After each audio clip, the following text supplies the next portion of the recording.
प्रिय बच्चों, कक्षा 11 रसायन विज्ञान की ऑनलाइन पढ़ाई वीडियो के माध्यम से प्रारंभ होने जा रही है और इसमें हम लोग अध्याय पढ़ रहे हैं द्रव्य की अवस्थाएं, स्टेट्स ऑफ मैटर। तो हम लोगों ने ये पूर्व में पढ़ा है कि द्रव्य की 3 अवस्थाएं होती हैं, ठोस, द्रव तथा गैस।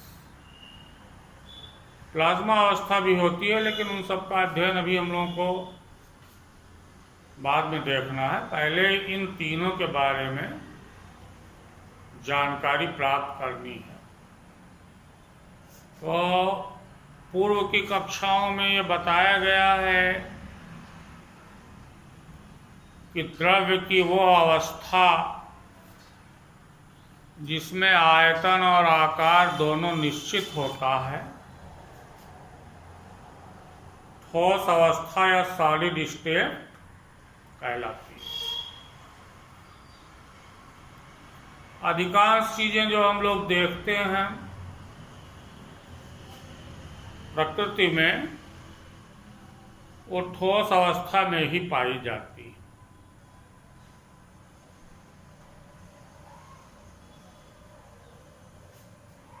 जैसे मिट्टी ठोस है, लोहा ठोस है, चूना पत्थर ठोस है, नमक भी ठोस है, ईटा पत्थर ये सब भी ठोस है, चाक, पेन, डेस्क, बेंच मतलब लकड़ी, प्लास्टिक, ये सब ठोस अवस्था में ही रहते हैं।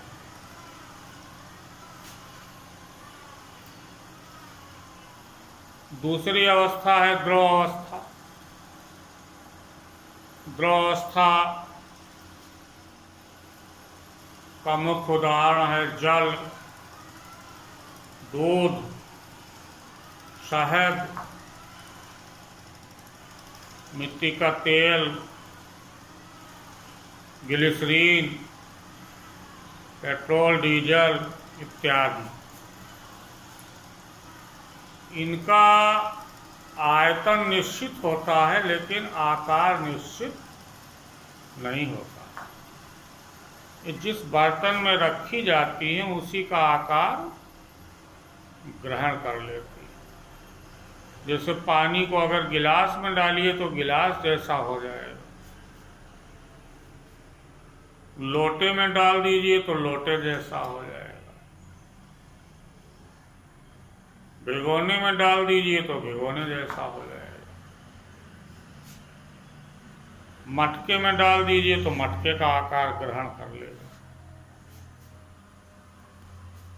तो इनका आकार जो है निश्चित नहीं होता, लेकिन आयतन निश्चित है। अगर 1 लीटर पानी है तो वो चाहे आप भिगोने में डालें चाहे सुराही में डालें और निकाल के उसको नापेंगे तो 1 लीटर ही रहेगा। आयतन उसका घटे बढ़ेगा निश्चित होता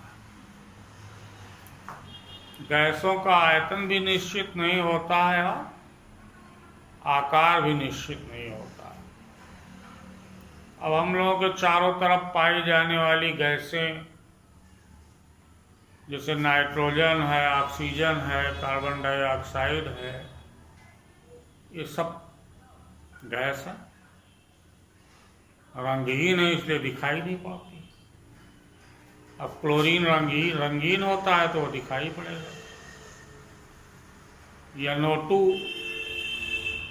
नाइट्रिक ऑक्साइड रंगीन होता है तो दिखाई पड़ेगा। ब्रोमीन की वाष्प,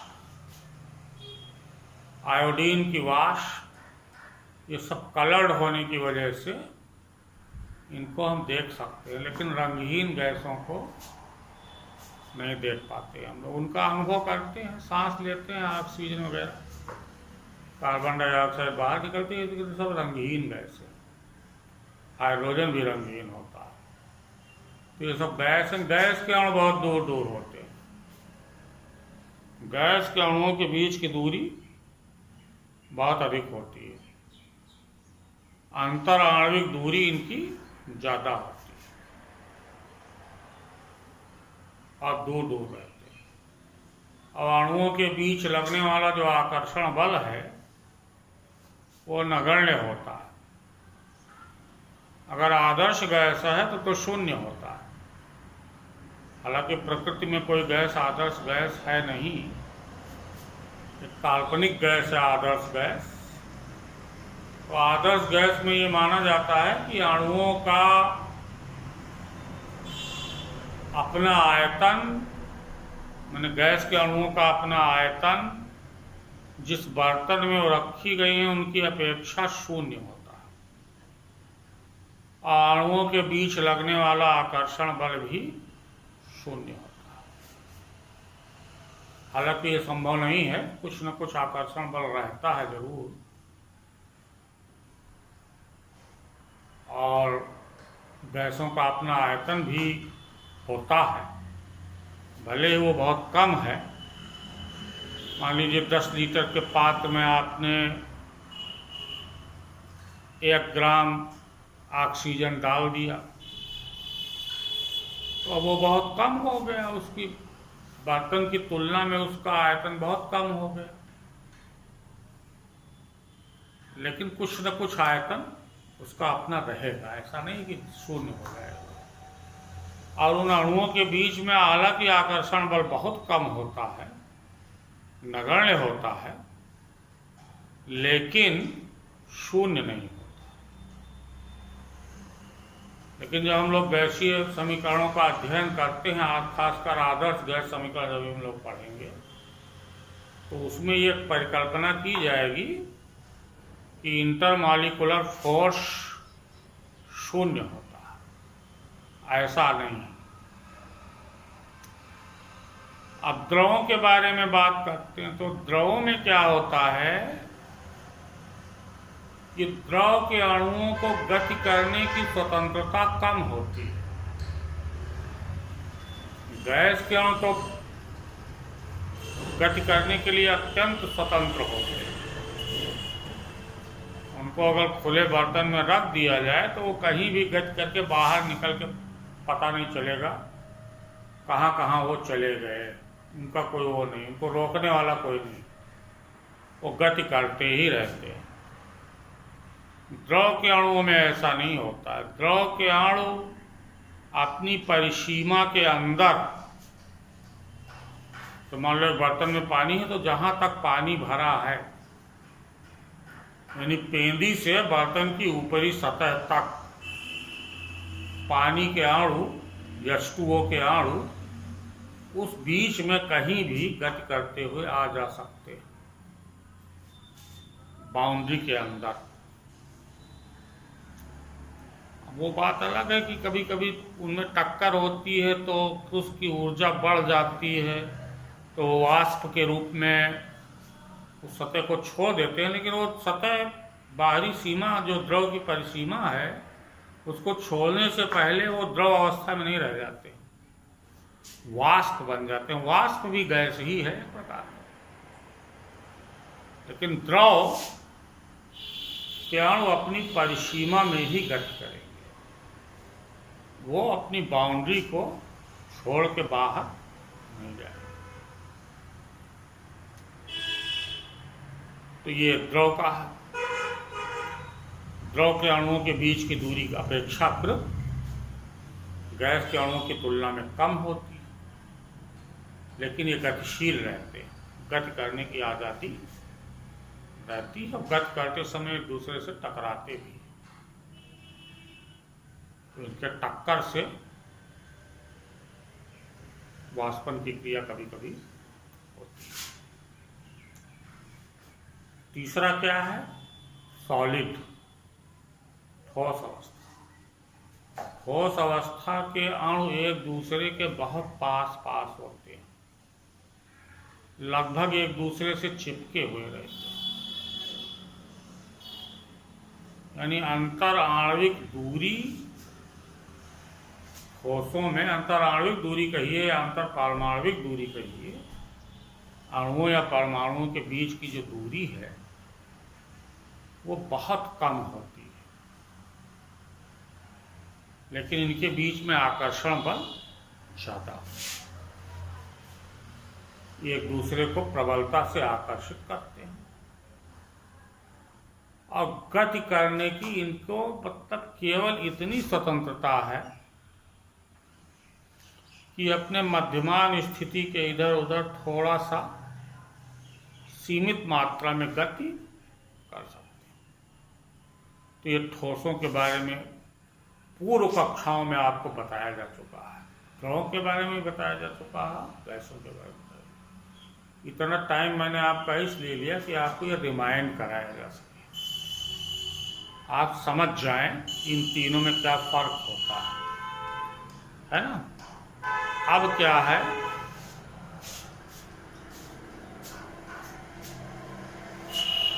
अंतरा आणविक बल,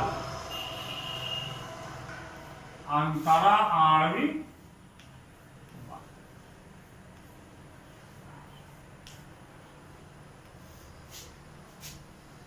अलग अलग अणुओं के बीच लगने वाला बल, इंटरमॉलिक्यूलर फोर्स। इसके बारे में कुछ जानकारी आपको। अब ये बल कैसे उत्पन्न होता है,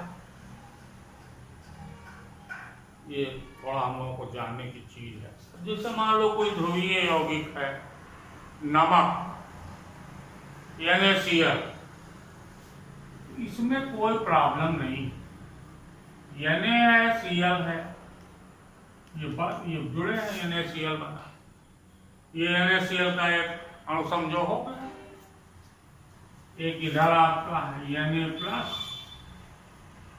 और Cl। अब ये एक दूसरे को अट्रैक्ट करेंगे, आकर्षित करेंगे, तो इनके बीच में प्रबल आकर्षण बल है, इसमें तो कोई प्रॉब्लम नहीं है। ध्रुवीय मैंने वैद्युत संयोजी यौगिकों में जो बिल्कुल टोटली ध्रुवीय होते हैं, इनमें तो विपरीत आवेशों के बीच आकर्षण बल लगने से ये एक दूसरे से बहुत क्लोजली, टाइटली, मजबूती से जकड़ जाते हैं और जकड़ करके ये एक प्रकार का जालक बना लेते हैं। सुना होगा तुम लोगों ने, क्रिस्टल जालक बन जाता। ये तो खैर ठीक है, कोई दिक्कत नहीं। अगर सहसंयोजी अणु है, जैसे मान लो O2 है, ऑक्सीजन है, अब इसमें ऑक्सीजन और ऑक्सीजन के परमाणु जुड़े तरह से बंध बनाए। मान लीजिए क्लोरीन है, तो क्लोरीन में क्या है, Cl और Cl एक दूसरे से। अब इसमें क्या है, वास्तव में देखना है क्या है, ये पूर्ण रूप से अध्रुवीय है। इनका डायपोल मोमेंट यानी विद्रोह आघूर्ण कितना है, 0। किसी प्रकार का विद्रोह आघूर्ण इनके बीच में नहीं। तो क्या है, मान लीजिए क्लोरीन का परमाणु है, ये दूसरा क्लोरीन का परमाणु है, ये हो गया। अब ये दोनों तो सहसंयोजी बंध से जुड़े रहते हैं, कोई बात नहीं। अब इसी तरह अगर दूसरा Cl2 आया, ये Cl सिंगल बॉन्ड Cl, तो अब ये यहाँ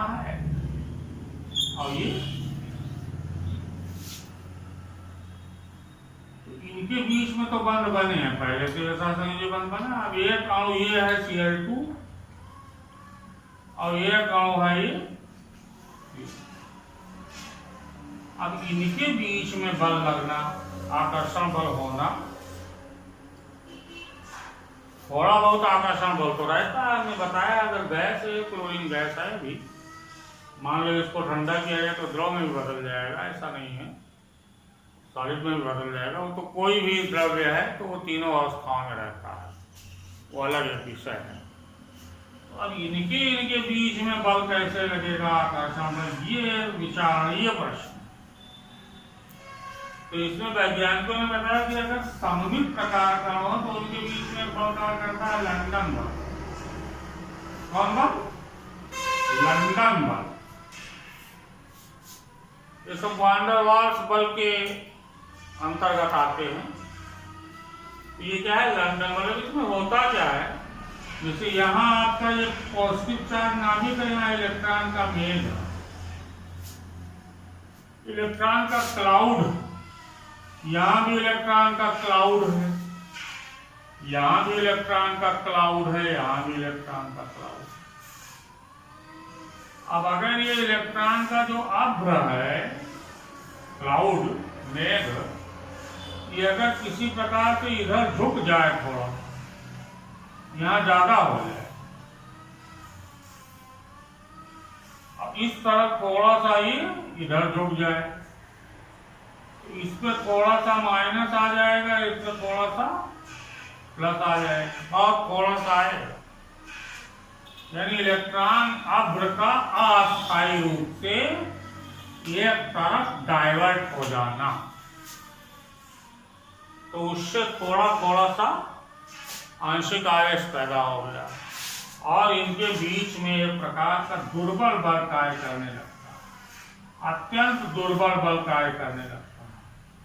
उसी को लंदन बल या प्रकीर्णन बल कहते हैं। एक प्रकार का अंतराणविक बल ये है।